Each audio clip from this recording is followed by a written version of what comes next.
So even if we're going to be celebrating Thanksgiving differently in Hawaii this year, just because it's different doesn't mean we don't have things to be thankful for. And as crazy as it's been in Hawaii, I'm really thankful that I was here during the pandemic. So in this video, I want to talk a story about how we typically celebrate Thanksgiving here in Hawaii. And maybe if you're from Hawaii, you can relate to how me and my family typically celebrate it, as well as just talk about things that I'm really thankful for this year. Now, I don't know how other local families celebrate Thanksgiving here in Hawaii, but typically for us, we normally do a family lunch. Of course, this year we're not going to be able to do that, or it's going to have to be scaled back a lot because of the restrictions.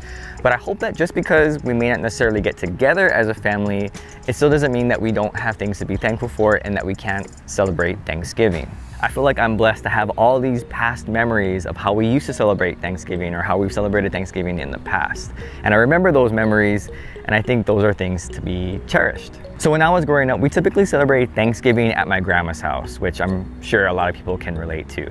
It was a pretty big house, so it could fit a lot of people, and my aunties and uncles and cousins, we'd all pretty much be there the whole day. Of course, my mom and the other aunties would be in the kitchen pretty much from the morning until lunchtime cooking, and the rest of us cousins and all little kids, we'd just be running around having fun. Then we go and watch some football, we pray for the food, and then we eat it. And the way my grandma used to have it was she used to have these white styrofoam plates and bowls just to cut out from all the dishes afterwards, and that's how we'd have Thanksgiving. And back then, kids always ate first. I typically would stuff my plate with turkey and mashed potatoes and gravy, sushi, rice, shrimp tempura, barbecue chicken, ham, whatever I could fit on my plate. Fried noodles, oh, so good. And back then, my parents' signature dish was always baked beans. And I'm not sure why, but as a kid, I never tried it once. But since then, actually, I've tried it several times and it's actually pretty good.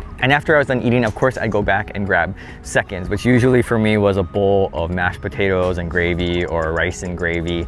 And then after that, us little cousins, we'd go outside and we'd play in the yard. Typically, play like football or something like that, and that's how we passed the time. Of course, when I got older, we always had to do dishes before we could do anything else. And I hated doing dishes at my grandparents' house because we had so many dishes to do and I was always stuck with the worst job. See, at my grandma's house in the kitchen, there were 3 jobs you had to do. There was the scrubber, the washer, and the dryer. To me, the easiest job was the washer because all you had to do was just make sure that all the suds were off the food. The hardest job was the scrubber because sometimes the sauces or the juices would stick onto the pan and it would take forever to try and rub out. And if you're like me, maybe you have grandpa in the background yelling and making sure that all the dishes were nice and clean, reminding you to do a good job. Hey, who went wash the pan? Hey, make sure you dry them real good. And after that, some people would leave for lunch, but most of us would stay for dinner. Of course, we'd have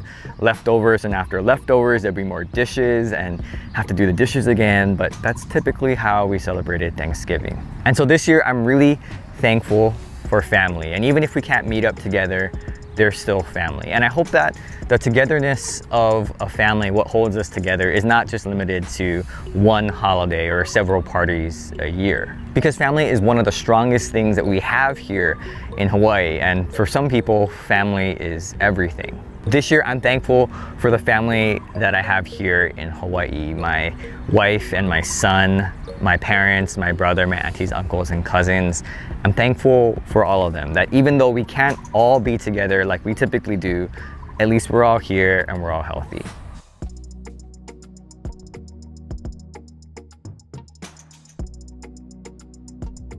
So if you haven't noticed, Hawaii is pretty beautiful. It may seem pretty obvious to you, but as a long-time resident, I really hadn't had much time to notice, especially with all that's been going on lately. You know, we're so busy with work and just the busyness of life that sometimes we forget to look at the mountains or the ocean. The other week we went out to Waimanalo, and it's the first time I went to Waimanalo in I don't even remember how long. And I just stood there on the beach and it was so beautiful and amazing. I forgot how amazing some parts of this island are. Some parts of Hawaii are. I think I've been in town for too long. I gotta get out more. And all that to say that the beauty in Hawaii hasn't really changed all that much. In fact, in some places it's actually gotten better. Places like Hanauma Bay, where the reef has been able to recover and rest, and I can't wait to see it once all this is done and they finally reopen. If there's one thing I wish I would have done during this entire year, it would have been to try to go out a little bit more. And it would have been hard because, you know, we had some restrictions where we couldn't really go out. A lot of the beaches and parks and outdoor things were closed, but there were times when it was open, and even as difficult as it would have been with my son here, it still would have been nice to get out and just appreciate Hawaii, and especially the natural beauty. Because in a lot of ways, I think this is a very special time. We're never going to be able to experience a Hawaii like this, where basically we shut the door on tourism. We left the window open for them, but basically the door was shut.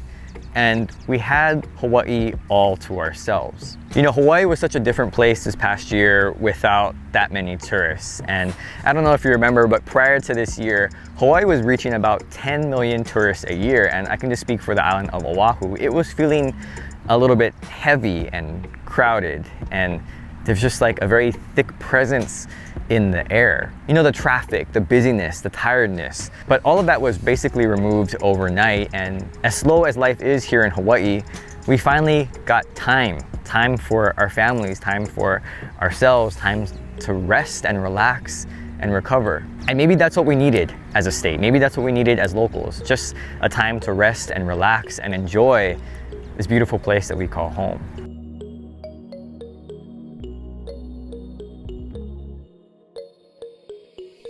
And the third thing I'm thankful for is the food. And if you know anything about Hawaii, you know that the people here love to eat. They love food. The culture and food are so intertwined. And I recognize that a lot of well-known restaurants and lesser-known restaurants have been forced to shut down. And we'll probably see more restaurants shut down in the coming year.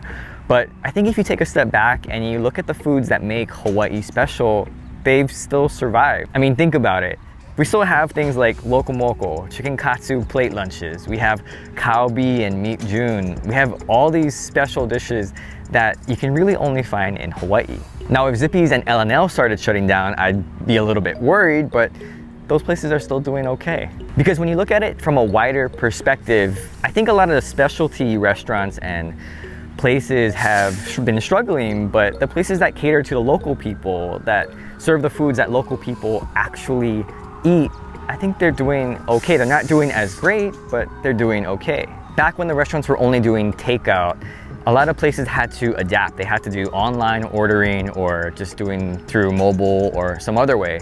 And while I know that doesn't bring in as much revenue as, say, sit down and having customers come and eat in your establishment, I think what it did was it made it accessible for a lot more people. Because these businesses were forced to do a takeout model, it forced them to adapt. And because of that, a whole new audience was exposed to them, including myself. Because I can say that there were places that I've never tried before in Hawaii, except this year. And the only reason why I tried them was because they had online options where you could order and just pick it up and bring it back home. You know, because sometimes it's a parking issue. Sometimes you don't want to stand in line for food, or they run out of food. But now that you can order online and bring it back home, you can ensure that when you go down there, you just got to pick it up.